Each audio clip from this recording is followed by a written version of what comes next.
Student, आज हम 3D geometry exercise 11.3 के इंट्रोडक्शन एंड फार्मूले का पार्ट 2 लेकर आए हैं। हम फर्स्ट पार्ट में पॉइंट 1 से 6 तक डिस्कस कर चुके हैं।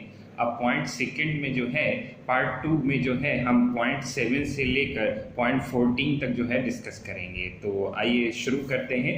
पॉइंट 7 है समतलों vector r dot vector n1 is equal d1 तथा vector r dot vector n2 is equal d2 के प्रतिच्छेद से गुजरने वाले समतल का सदिश समीकरण। यानी दो सदिश समतलों के समीकरण दिए रहेंगे। जैसे ये एक समतल का समीकरण दिया रहेगा और ये एक सेकंड प्लेन का इक्वेशन दिया रहेगा।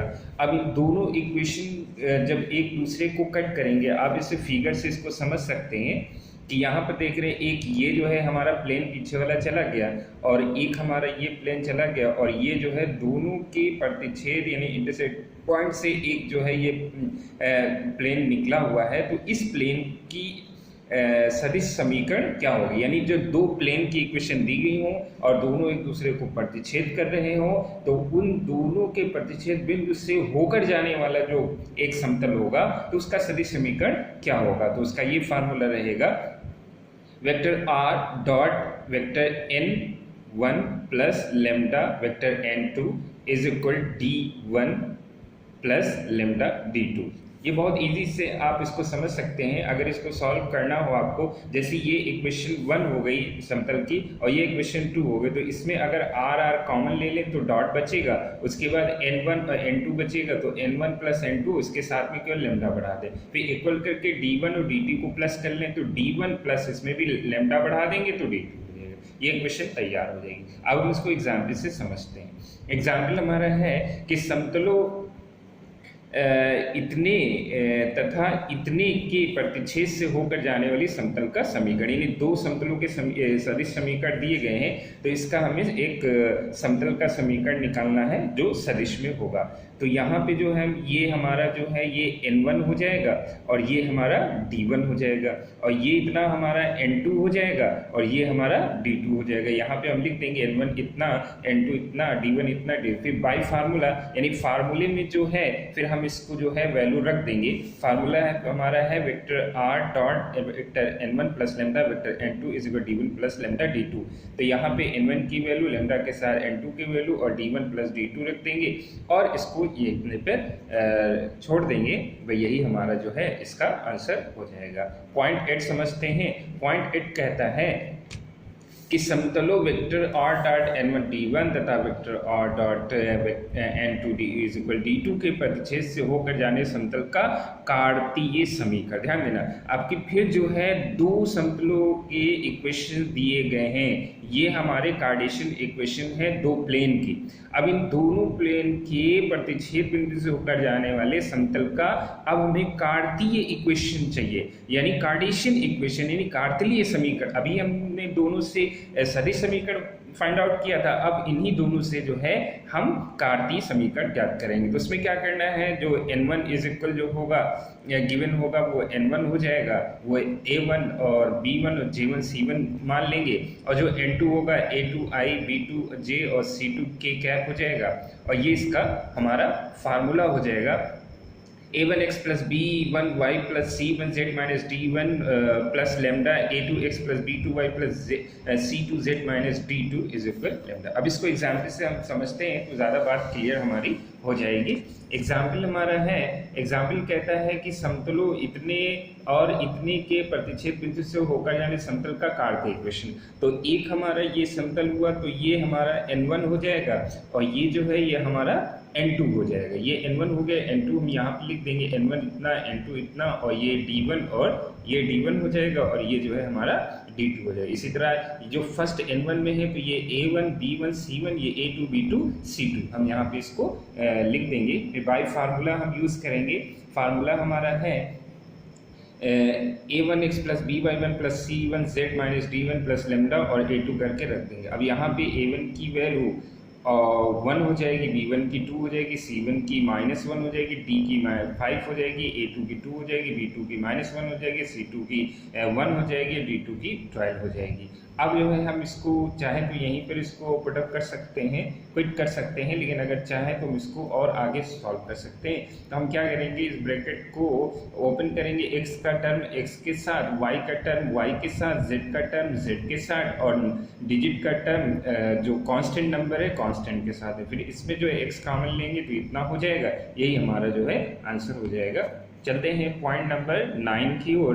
पॉइंट नंबर 9 कहता है दो रेखाओं इतने तथा इतने के समतलीय होने का सदिश प्रतिबंध या रूप हमें ज्ञात करना है। यानी दो रेखाएं हैं, ये पहली एक सदिश रेखा हो गई, सदिश रेखा का समीकरण, ये दूसरी सदिश रेखा का समीकरण है। हमको ये प्रतिबंध बताना है कि दोनों जो सदिश रेखाएं हैं वो एक ही समतल में है, यानी दो समतल में नहीं है। जैसे मान लीजिए कि ये एक समतल हो गया, ये एक हमारा समतल हो गया, तो दोनों रेखा, मान लो एक रेखा ये ऐसे जा रही है और दूसरी रेखा भी इसी समतल में कहीं जा रही है, यानी दोनों जो रेखाएं हैं वो एक ही समतल में। तब इसका इक्वेशन का फार्मूला हमारा होगा vector a2 minus vector a1 dot vector b1 cross vector b2 is equal 0। Example से इसको समझते हैं। कह रहे दो रेखाओं के समीकरण क्रमशः इतने इतने इतने हैं के सह समतलीय होने का सदिश रूप ज्ञात करें, यानी दोनों एक ही समतल में होंगे, एक ही समतल में होंगे, तो हमें इसमें फाइंड आउट करना है। तो ये जो गिवन होगा ये a1 हो जाएगा और लेमडा के साथ जो दिया होगा ये b1 हो जाएगा। फिर सेकंड इक्वेशन में ये a2 हो जाएगा और म्यू के साथ दिया गया ये b2 हो जाएगा। यहाँ पे हम दोनों पुटअप कर देंगे। फिर हम फार्मूले के हिसाब से पहले a2 माइनस a1 जो है a2 minus a1 find out करेंगे। तो a2 माइनस a1 यहाँ पे हमने फाइंड आउट कर दिया, दोनों को a2 में से a1 माइनस कर दिया तो इतना आ गया।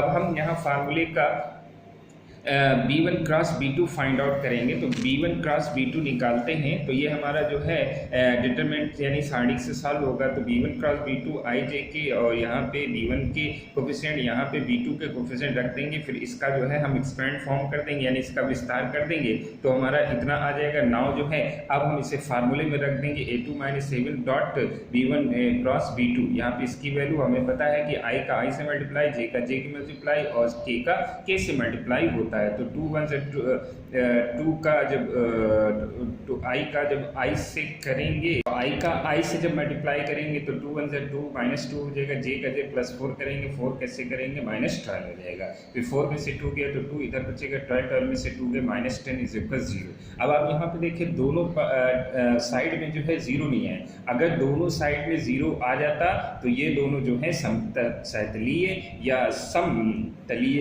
एक ही तल में हो जाएंगे। इसके लिए ज़रूरी है कि दोनों साइड में 0 होना चाहिए। यहाँ पे 0 नहीं आया इसलिए ये सहसमतलीय नहीं है, ये इसका रूप नहीं, रूप तब होगा जब दोनों 0 हो जाएंगे। ऐसे क्वेश्चंस आपको मिलेंगे जो इसमें 0 आ जाएगा, इसमें नहीं आया। क्वेश्चन पॉइंट नंबर 10 देखते हैं कि दो कार्तीय समीकरण इतने तथा इतने दिए होने पर उनकी रेखाओं के सहतलीय होने का कार्तीय प्रतिबंध, यानी दो कार्तीय समीकरण। अभी तो इससे पहले वाले पॉइंट नंबर 9 में जब हमने डिस्कस किया था कि दो सदिश रेखाओं के समीकरण दिए गए थे तो उसका हमें सदिश प्रतिबंध ज्ञात करना था। अब दो कार्तीय समीकरणें दी गई हैं तो उस कार्तीय समीकरण का सहतलीय होने का कार्तीय प्रतिबंध होना चाहिए, यानी यहाँ पे कार्तीय प्रतिबंध है और ये दोनों जो है ये कार्तीय इक्वेशन दी गई। तो इसका फार्मूला हमारा ये बनेगा x2 minus x1 a1 a2 y2 minus y b1 b2 z2 minus z1 c1 c2 is equal 0 हो जाएगा। तो हम इसी का जो है यूज करेंगे। एक एग्जाम्पल से समझते हैं। एग्जाम्पल में दिया है दो रेखाओं के कार्तीय समीकरण इतने इतने सहतलीय होने का प्रतिबंध। हम इसको ऊपर गिवन वाले इक्वेशन से कंपैरिजन करेंगे तो ये हमारा x1 हो जाएगा, ये हमारा y1 हो जाएगा, ये z1 हो जाएगा, ये a1, ये b1 और ये c1 हो जाएगा। सेकंड में ये x2, ये y2, ये z2 हो जाएगा और ये a2 और ये b2 और ये c2। यहाँ पे जो है हम सब पुटअप कर देंगे। उसके बाद जो है हम इक्वेशन में इसकी वैल्यू रख देंगे।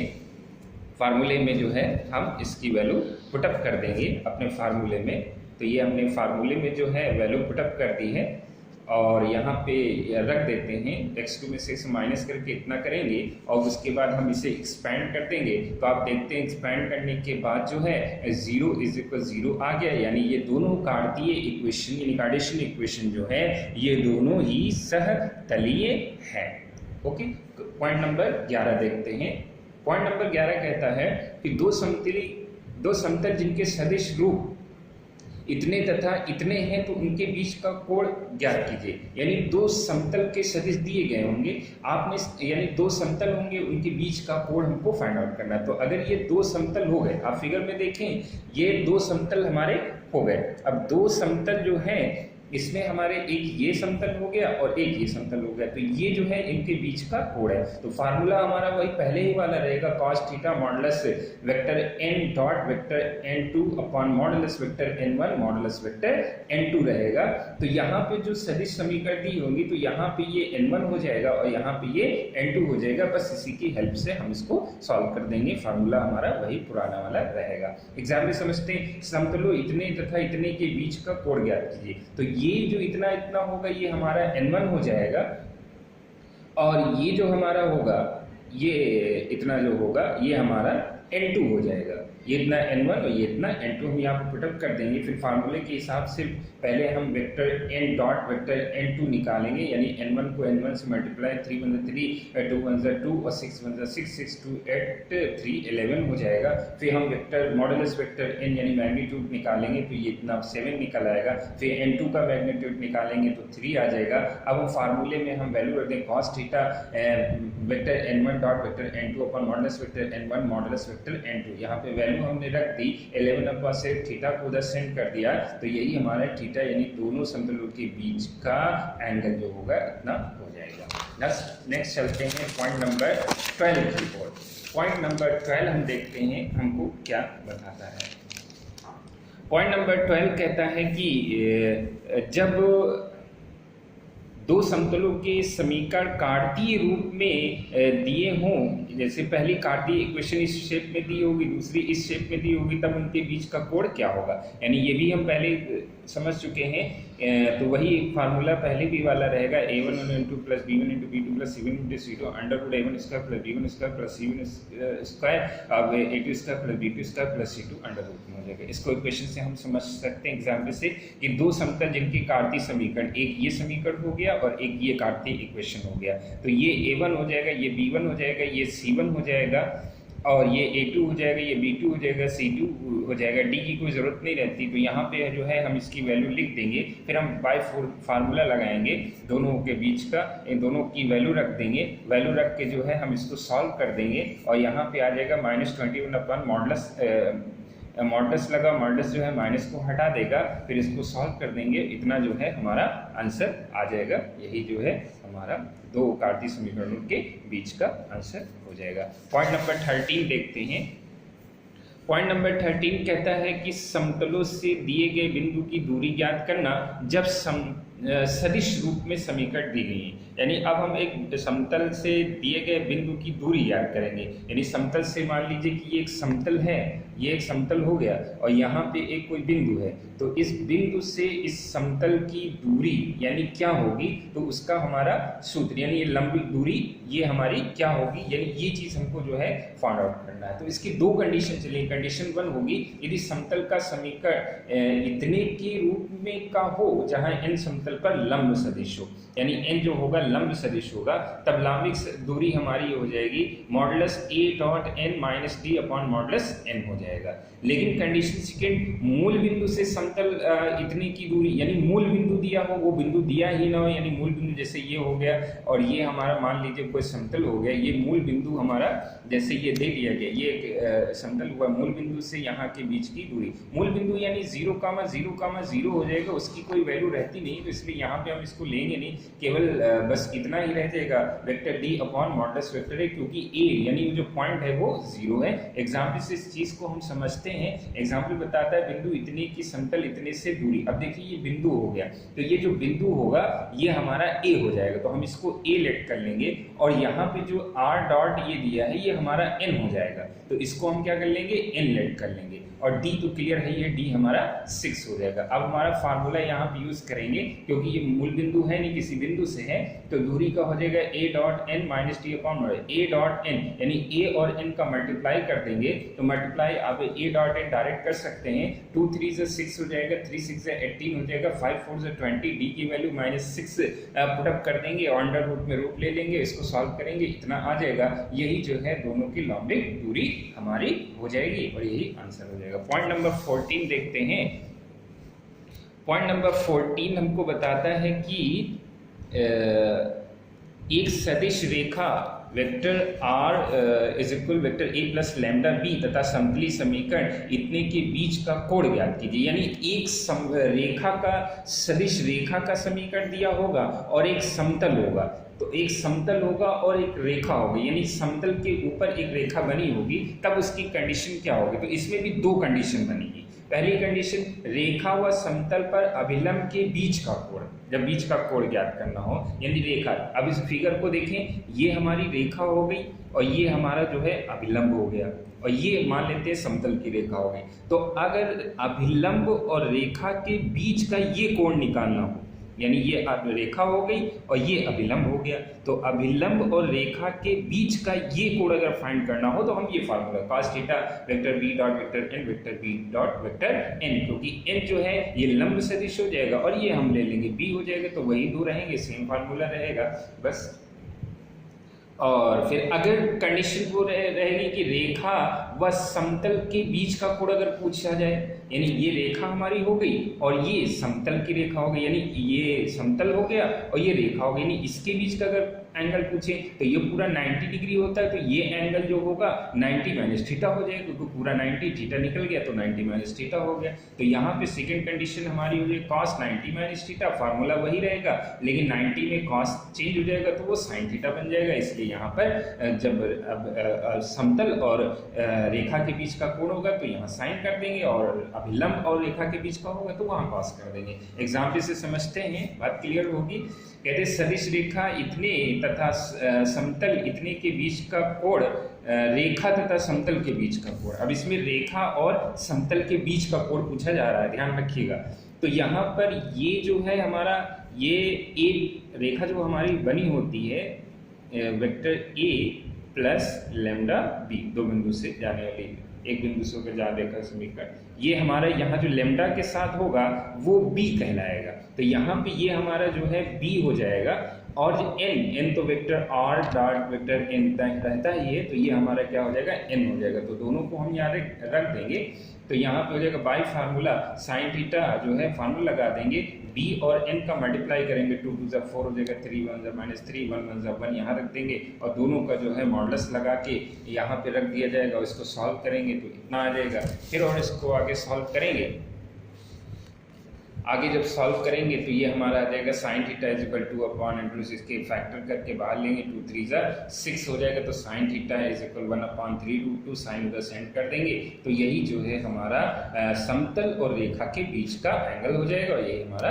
आंसर हो जाएगा। नोट्स, दो पॉइंट्स आपको जरा ध्यान रखने, ये पहले भी आप पढ़ चुके हैं, बस केवल ध्यान देना है कि दो समतलों के लंब होने का प्रतिबंध, अभी तक दो रेखाओं के लंब होने का प्रतिबंध था तो वही फार्मूला लगता था। अब अगर दो समतल होंगे तो प्रतिबंध होगा a1 गुणे a2 प्लस b1 गुणे b2 प्लस c1 गुणे c2, इतना ही रहेगा। और उसी तरह दो समतलों के अगर समांतर होने का प्रतिबंध, जैसे दो रेखाओं के समांतर होने का प्रतिबंध था, वैसे दो उसका रहेगा कि a1/a2 is equal b1/b2 is equal c1/c2।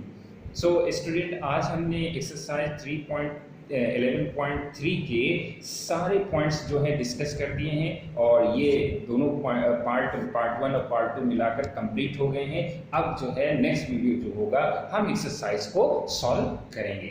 Okay, thank you.